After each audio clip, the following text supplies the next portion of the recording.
अस्सलाम वालेकुम, मैं हूं डॉक्टर तहरीम जावेद और आप देख रहे हैं डॉक्टर तहरीम व्लॉग्स। अपने यूट्यूब चैनल पर आपको खुशामदीद कहती हूँ। बहुत सारी बातें हैं, खास तौर पर पाकिस्तान तहरीक इंसाफ के हवाले से बहुत बड़ी डेवलपमेंट्स हैं। इमरान खान साहब के एक खत का बहुत ज्यादा चर्चा है जो उन्होंने जेल से लिखा है द इकोनॉमिस्ट के लिए। इसके अलावा शेर अफजल मरवत साहब और बैरिस्टर गौहर खान की भी थोड़ी सी उनके दरमियान भी मिसअंडरस्टैंडिंग, उसका मामला भी इंशाल्लाह डिस्कस करते हैं। इसके अलावा फैज हमीद साहब जो पाकिस्तान तहरीक इंसाफ का एक बहुत पसंदीदा चैप्टर रह चुके हैं, उनको अदालत में तलब किया गया, उसके हवाले से भी कुछ बातचीत करते हैं। और सबसे ज्यादा अहम बात जो हमने अपने पिछले व्लॉग में भी आपसे ये बात डिस्कस की थी बहुत तफसील से कि 70 से 80% उम्मीदवारों के कागजात नामजदगी पाकिस्तान तहरीक इंसाफ के मंजूर हो जाएंगे और वो सिलसिला अब शुरू हो चुका है और बहुत सारे उम्मीदवारों के कागजात मंजूर होना शुरू हो चुके हैं। कराची से फरदौस शमीन नकवी, इसके अलावा ईमान ताहिर, जिनके बारे में ये एक प्रोपेगेंडा किया गया कि उनको अगवा कर लिया गया और अब कागजात नामजदगी मंजूर होते ही वो मंजर आम पर भी आ गई हैं। तो ये सिलसिला आप आने वाले दिनों में देखेंगे। शेख रशीद और इस तरह के बहुत सारे लोगों के कागजात आहिस्ता आहिस्ता मंजूर होना शुरू हो गए और हमने ये बात आपको पहले ही कही थी कि ये प्रोसेस चलता रहता है और काफी सारे लोगों के कागजात मंजूर हो जाते हैं जब ये मामला अपीलों पे जाता है। तो और आप देख सकते हैं कि कितनी जल्दी ये काम होना शुरू हो गया। आगे चलते हैं। IMF से एक बैरिस्टर गौहर खान साहब की मुलाकात हुई है जिसको उन्होंने डिनाई भी किया है, chairman PTI barrister Gauhar Khan. और पहले तो उन्होंने उसकी तरदीद करने की काफी कोशिश की, ये सहाफी नुसरत जावेद उन्होंने ये खबर दी थी, लेकिन आखिरकार उनको ये बात जब उन्हें पता चला कि मीडिया में रिपोर्ट हो चुकी है, दूसरी तरफ के सोर्सेज से पता चल चुकी है लोगों को, तो ये बयान दिया कि वो तो कुछ अरसा पहले जी मुलाकात हुई थी, तो उसमें पाकिस्तान के हवाले से तो कोई बात नहीं हुई, शायद न्यूयॉर्क या बेल्जियम के बारे में बात कर रहे होंगे। तो बहरहाल बात यह है कि IMF से डील को इमरान खान साहब की दो सूबाई हुकूमतों ने, उनके दो गुजराए खजाना शौकत तरीन और तैमूर झगड़ा साहब, उन्होंने उसको हाईजैक करने की कोशिश की। उनकी ऑडियो लीक भी हुई, उसके बावजूद दोनों किरदार आज भी ना सिर्फ पाकिस्तान में मौजूद है बल्कि तमाम तर इंजॉयमेंट्स कर रहे हैं। तैमूर झगड़ा साहब तो अक्सर टेलीविजन पर आकर अपना मौकफ भी देते हैं पाकिस्तान तहरीक इंसाफ के हवाले से और उन्हें इस चीज पर ना तो कोई शर्मिंदगी है और ना शर्म है। तो इंशाल्लाह गौहर खान साहब को भी नहीं आएगी शर्म कि उन्होंने IMF से ये कहा है कि हमें इस बात की यकीन दहानी करवाई गई थी आपकी तरफ से कि फ्री एंड फेयर इलेक्शंस होंगे, क्योंकि Pakistan Tehreek Insaf free and fair elections पे बिलीव करती है और उनके लीडर इमरान खान साहब 4 हल्के खोल दें। 35 पंक्चर वाली बात, वो तो बात मैंने वैसे ही कह दी थी, वो 35 पंक्चर वाली बात वो तो ऐसे ही, मैंने कौन सी ऐसी कोई सच्ची बात थी।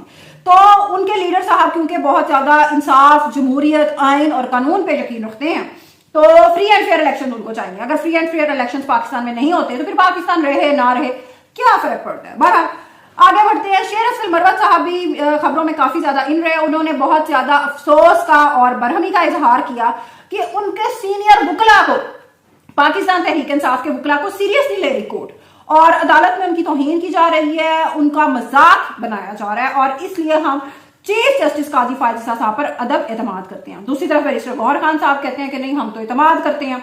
तो अच्छी स्ट्रेटजी है, अच्छी बात है। ये स्ट्रेटजी माजी में पाकिस्तान मुस्लिम लीग नून बड़ी कामयाबी से इस्तेमाल कर चुकी है। शहबाज शरीफ और Nawaz Sharif good cop and bad cop का खेल काफी अरसे से पंजाब की आवाम के साथ खेलते आए हैं। तो चलें कोई बात नहीं, ये स्ट्रेटजी भी अच्छी है शेर अफजल मरवत साहब की। और अदम इत्मीनान का इजहार भी उन्होंने किया चीफ जस्टिस पे, हालांकि उनके अपने लीडर इमरान खान साहब जब उन पर अदम इत्मीनान का इजहार किया गया था पार्लियामेंट की तरफ से तो वो भाग गए थे। बहरहाल आगे बढ़ते हैं। पाकिस्तान तहरीक इंसाफ इस वक्त बहुत ज्यादा खुश है और उनकी खुशी की वजह है पेशावर हाई कोर्ट के चीफ जस्टिस इब्राहिम खान साहब, जिन्होंने जरताज साहिबा को उन्होंने कहा कि हमारी अदालतों की यह रवायत नहीं कि कोई औरत हो और हम उसको सजा दे दें, नहीं, ये कैसे हो सकता है। मैं इस्लामाबाद से दौड़ता हुआ आया हूं भाई आपके लिए, बहुत अच्छी बात है।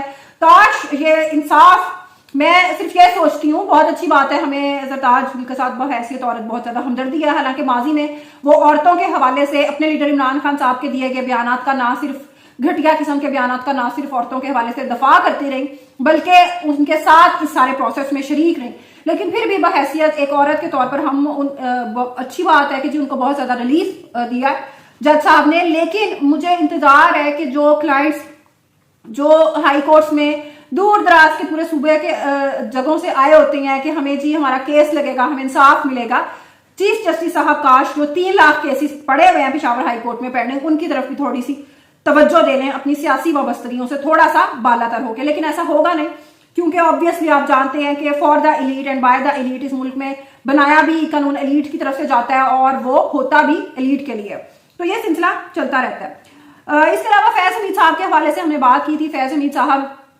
के बारे में ये बहुत, कभी जी वो आ रहे हैं, कभी उनको 2 नोटिस पहले भी भेजे गए थे और तीसरा नोटिस अब भेजा गया था, और तीसरा नोटिस पर अगर नाम भेजें तो फिर गिरफ्तारी उसके बाद अमल में लाई जा सकती है। तो बहरहाल वो पेश हो गए अदालत में। अब नून लीग का मसला क्या है?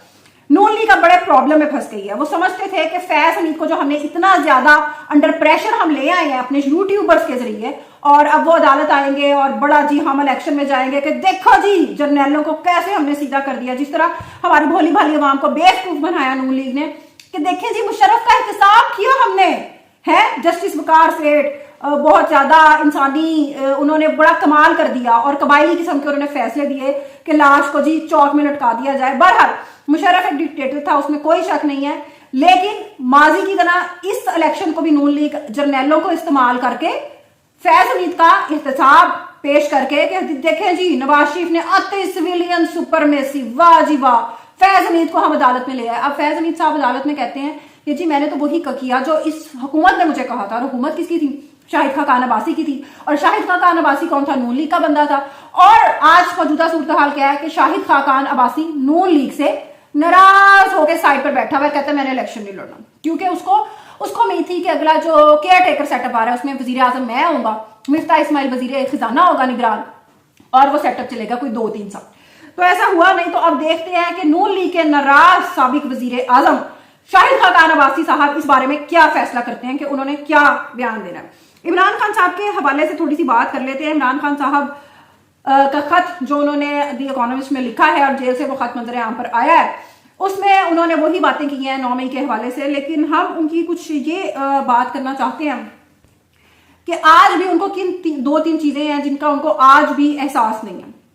9 मई फॉल्स फ्लैग, इन्होंने सारा ट्रेंड चलाया और ये सारी बात। अब 9 मई को हुआ क्या था? 9 मई को पीटीआई ने लोगों को ये कहा था कि इमरान खान को मारने लगे हैं, इसलिए घरों से निकलो और बचाओ इमरान खान। इमरान खान तो बच गया और जेल में बैठ गया, लेकिन ये जो बेचारे लोग हैं जो मिलिट्री कोर्ट्स के ट्रायल भुगत रहे हैं, जिनकी जिंदगियां, जिनके कारोबार अगले 10 साल के लिए तबाह हो चुके हैं, उसका जिम्मेदार कौन है?